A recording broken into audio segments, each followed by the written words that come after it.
Back in June of 2024, I made one of the most unpopular decisions you can make in the credit card game. I canceled my American Express Gold Card. Since then, I've had a lot of people question my sanity and wonder if that's something that I regret doing. So in this video, I'm breaking down exactly how much value I gave up when canceling that credit card, what I've learned from that decision 16 months later, and whether you watching should get the gold card these days or not. To make sure we're all on the same page, let me quickly break down what this card is all about. The Amex Gold Card has always been considered the go-to food credit card for a lot of Americans, since it gives you 4x back on restaurants globally on up to $50,000 of spending per calendar year, and 4x back at US supermarkets on up to $25,000 spent per year. Since those two categories, dining and groceries, make up a very large chunk of a lot of our spend, that's why this card has been so highly rated. On top of that, it also gives you 3x back on flights booked directly with an airline or through Amex's travel portal, 2x on prepaid hotels through Amex's travel portal, and 1x on everything else. That's a very powerful list right there, and the amount of points that you can earn with this card is substantial. However, we can't forget that it has a $325 annual fee, and you could easily cover those same categories at 3x back with a lot of no annual fee cards out there these days, like the Capital One Saver Rewards card, for example. So to make the Amex Gold effectively free, we need to be naturally using its credits and benefits without changing our lifestyle. First, it gives you $120 worth of dining credits broken up into $10 per month statement credits for any purchases made at Five Guys, Grubhub, The Cheesecake Factory, Wine.com, and Goldbelly. Back when I had this card, 99.9% of the time, I would use this dining credit for Grubhub orders, and I would imagine that most of y'all do the same because that offers the most amount of flexibility for restaurants you can dine with. And as a quick pro tip too, if y'all didn't already know this, if you have Amazon Prime, you get a free Grubhub Plus membership associated with that, which is really the only way that Grubhub delivery orders make sense, since there's just so many fees attached to it if you don't have Grubhub Plus. But yeah, I would say that if you fit the target demographic of this card, then this is an easy $120 off of that effective annual fee basically right away. Next is the $100 worth of Resi credits that are broken up into two $50 semi-annual chunks, and you can use this for any US Resi restaurant purchases. While this credit is still tied to one specific platform, luckily Resi is super expansive with over 10,000 restaurants in the US alone. If you compare that to the new dining credit on the Chase Sapphire Reserve that's only for Sapphire Reserve exclusive tables, I mean, the options are just a night and day difference. So again, for most cardholders, I would say that this credit gives you another $100 off of the effective annual fee. After that is the $84 worth of Dunkin' Donuts credit. It's broken up into $7 per month for purchases at any US Dunkin' locations. When this credit got added to the gold card back with the refresh in 2024, I honestly found it like almost comical because it was just a real slap in the face, I felt like, from Amex and their obsession with the just annoying increments that they offer their credits in. But at this point in November of 2025, every single lender is following the same path. Like we saw the Chase Sapphire Reserve get refreshed and they added a laundry list of coupons. Citi released the new Citi Strata Elite that also comes with some very specific credits broken up into weird chunks. And yeah, we really just can't escape this coupon bookification of credit cards, and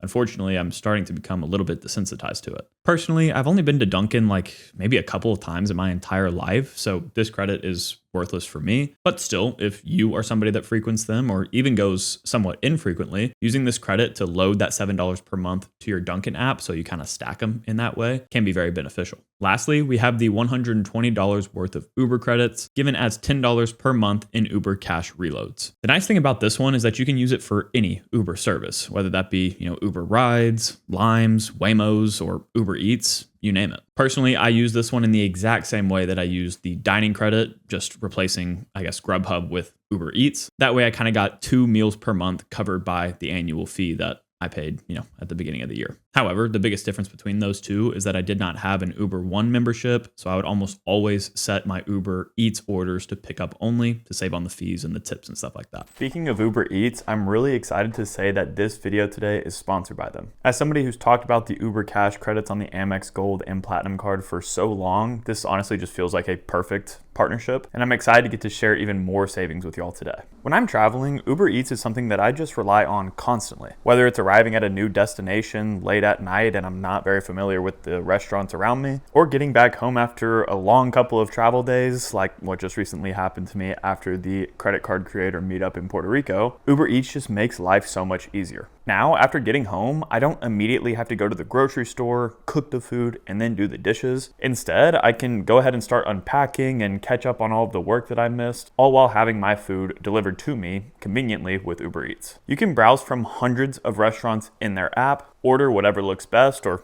honestly, whatever has the best deal since they have new deals every single day. Track the delivery live in the app and then get it delivered to you completely contact-free to avoid interrupting whatever you're working on. And if you have a bit of extra time to kill, you can also schedule an order for pickup through Uber Eats. That way you don't have to pay for any delivery fees and can save even more money. While travel days can be extremely exhausting, Uber Eats makes it easy to settle back in, eat well, and get back to what matters. If you've somehow never tried Uber Eats, now is the time. Use code Spencer15 to get $15 off of your first order of $20 or more. That is for first-time customers only, and terms and fees do apply. But thank you so much to Uber Eats for sponsoring this video, and let's get back into it. So far, I've really only said good things about this card, and some of y'all may be surprised by that. But as I've always said, I think that this card is amazing for the right person. So with that being said, why the heck did I cancel this thing 16 months ago? Well, let's revisit the video that I made back then. Overall, there were 4 main reasons that I quoted: statement credit burnout, not spending enough, cheaper and better alternatives, and minimizing my portfolio. Let's go through each one of those one by one to see if I was just trying to cope or if this was actually justified, and talk about whether or not I maybe want to add this card back to my setup soon. First, statement credit burnout. This is a topic that was fairly new at the time, but since then, it's just gotten so much worse. Every major issuer now offers cards that are just jam-packed with tons of credits and benefits. And while I guess that sounds nice on the surface, it comes with some pretty severe hidden costs, your time and attention to manage them. And sometimes that cost can actually outweigh the dollar value that we're getting from a card. As a matter of fact, whenever I was debating canceling this card, after year 2 with it, I found that over the past 12 months, I used $230 worth of the Uber and dining credits and earned $220 in value back from my dining and grocery spend. With the gold card only having a $250 annual fee at the time, that should have been justification enough for me to keep that card open. But as crazy as this may sound, as somebody that is currently holding 21 credit cards, I've really always craved some simplicity in the credit card game, and statement credits are the antithesis to that. So when Amex refreshed the gold card last year, adding a couple new benefits and raising the annual fee even slightly, at the exact same time that I was moving a bit outside of the city and wouldn't be able to naturally use the credits as easily, well, I hit my breaking point. Remember, when evaluating the true value that a credit card gives us, we have to ask ourselves whether or not we would pay for the credits and benefits that the card offers before getting it. For me, back then, I would still use Uber and Grubhub occasionally when traveling, but using them at my new apartment location, I would have to drive 30 to 45 minutes round trip just for the sake of using a $10 credit. And that was something that I would never do without having the card, meaning that I really shouldn't count that $230 worth of value in lowering my effective annual fee. I should have taken a discounted rate. I hope that you can apply the same concept to any of your credit cards, whether that's the Amex Gold or Sapphire Reserve or whatever card you have. Because in consulting calls, so frequently I talk to people who have just kind of fallen for the hype of certain cards, and they feel like, yes, of course, that card gives them natural positive value because somebody online said that it's great, but they fail to ask themselves that one crucial question. My goal in talking about this topic in videos like these is not to deter you from getting certain credit cards. Instead, I'm trying to remind myself as well as you guys to just take a step back, look past the marketing, and make sure that these cards actually fit our lifestyle, not somebody else's. Reason number 2 is because I wasn't spending enough. I don't know how many of y'all dug too deep into this, but earlier I said that I got a total value of $220 back from the spend that I put on this card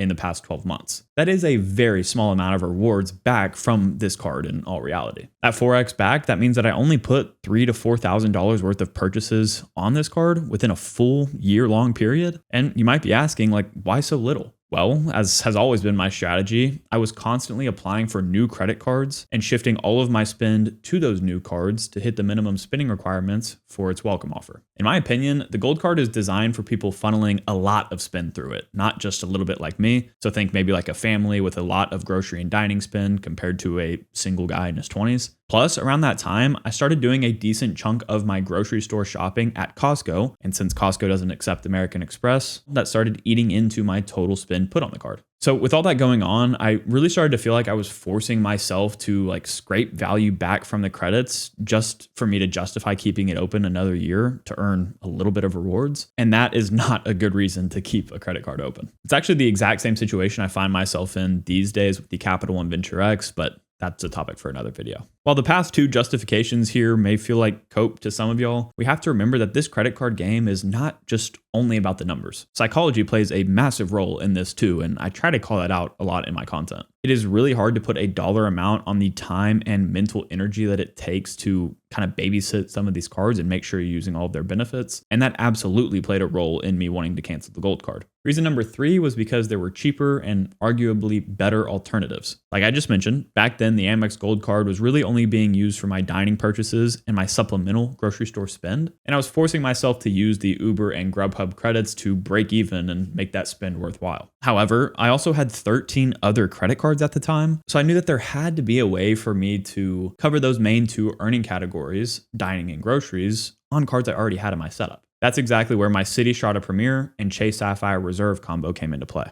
The Strata Premier, which I mainly just opened to grab a welcome offer and get access to Citi's transfer partners, also gives 3x back on air travel, hotels, restaurants, gas and EV charging, and most importantly, grocery stores. Sure, that was 1x point per dollar less that I would be getting on the Strata Premier than the Amex Gold Card. But since my grocery store spend outside of Costco was only like $2,000, well, that's only 2,000 points that I'm missing out on. Meanwhile, my Sapphire Reserve, a card that I was already using for a lot of other purchases, gave me 3x back on dining, just 1x less than the Gold Card once again, but was earning points in a currency that I valued more than Amex's because I was using them so often. Altogether, I would be sacrificing about 5,000 points using the Strata Premier and Sapphire Reserve combo rather than the Amex Gold Card, but I would be saving $325 per year on an annual fee that I really probably shouldn't have been justifying like I did. To me, that was a trade I was willing to make all day for my peace of mind. Also, don't forget that those were just two cards I already had in my setup, but there are plenty of no annual fee card options and combinations that you can make to cover that spend as well. For example, the Capital One Saver Rewards that we talked about earlier, the Wells Fargo Autograph Card, Citi Strata, Chase Freedom Cards, and more. Lastly, reason number 4 was to minimize my overall portfolio. Since the very beginning of my journey, I've made it a strict point to reanalyze all of my high annual fee cards on an annual basis and cut the ones that just no longer serve me anymore. When I did that audit back then, most of my annual fee cards like the Sapphire Reserve, Venture X, Strata Premier, and Marriott Boundless were providing solid, consistent value for me. But the Amex Gold, on the other hand, stood out as the least essential with all of that overlap in spending categories I had. So of course, that made me think, like, why am I keeping this thing? If I canceled it, I would save $325 per year, or about $27 per month if you like to think about it that way. And I would be opening up space in my portfolio for more annual fee cards down the line. Note that normally, if you were facing this decision, I would recommend that you downgrade that annual fee card to a no annual fee one. That way you keep that account alive and aging for as long as possible. But with the gold card, the lowest tier card you can downgrade to is the Amex Green that still has a $150 annual fee. And since I didn't value the clear credit at all and the earning categories were covered by other cards in my setup, it just didn't make sense for me to do that. I know now that I could have downgraded to the green, just ate the annual fee and then re-upgraded to the gold and got some points for that. But again, that was a lot of complication that I just didn't want to deal with at that point, which to some was the wrong decision. Making the tough decisions like I did with this gold card is exactly what I try to inspire y'all to do. Like that's one of the biggest reasons I have the wallet audit series on the channel. And that's because too often people get attached to credit cards that maybe serve them at one point, but just don't anymore. As wild as this sounds, I still have to say it. Credit cards are not something that we should be getting attached to. They aren't pets. They aren't collectibles. They're tools. And once a tool stops serving its purpose, we should be quick to move on from it. So after revisiting all of this, do I regret canceling the Amex Gold Card?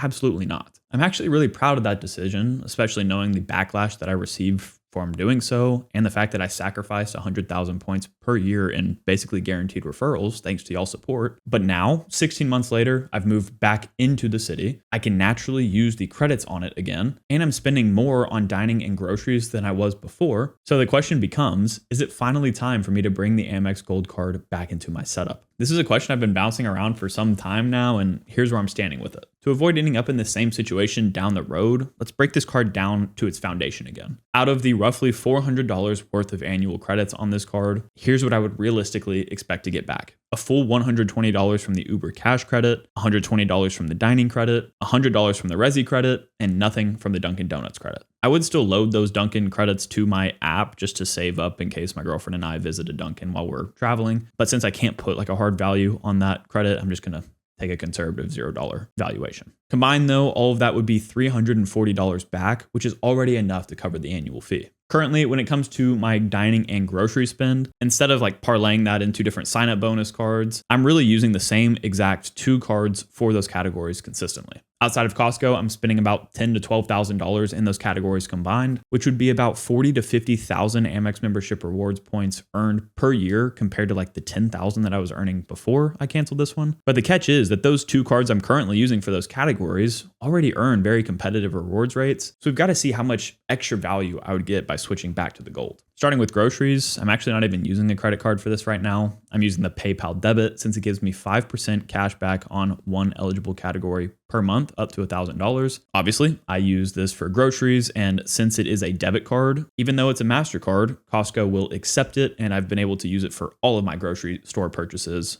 not just, the supplemental. As for dining, I'm currently using the Amex Business Gold, which already gives me 4x back on those purchases. So at first glance, it might seem like adding the personal Amex Gold to my setup won't really contribute much, right? Well, here's the key difference between the business and personal gold cards. The business gold only gives you 4x back on US restaurant purchases, while the personal gold card is worldwide. That means for any international travel, I would have to leave the business gold at home, while with the personal gold, I wouldn't have to do so. To be fair, I do always bring my Chase Sapphire Reserve with me abroad since Amex isn't always accepted, but you get the point. So now I'm at a crossroads here. Option 1, I keep my current setup where I'm using the Amex Business Gold for 4x back on US dining, the Chase Sapphire Reserve for 3x back on international dining, and the PayPal debit card for 5% back on all groceries, including Costco. Option 2 is that I go for the personal gold card, use it for 4x back on all dining, 4x back on my supplemental grocery store purchases, and 5% back on the PayPal debit card for the Costco purchases. Now, this is where you guys come in.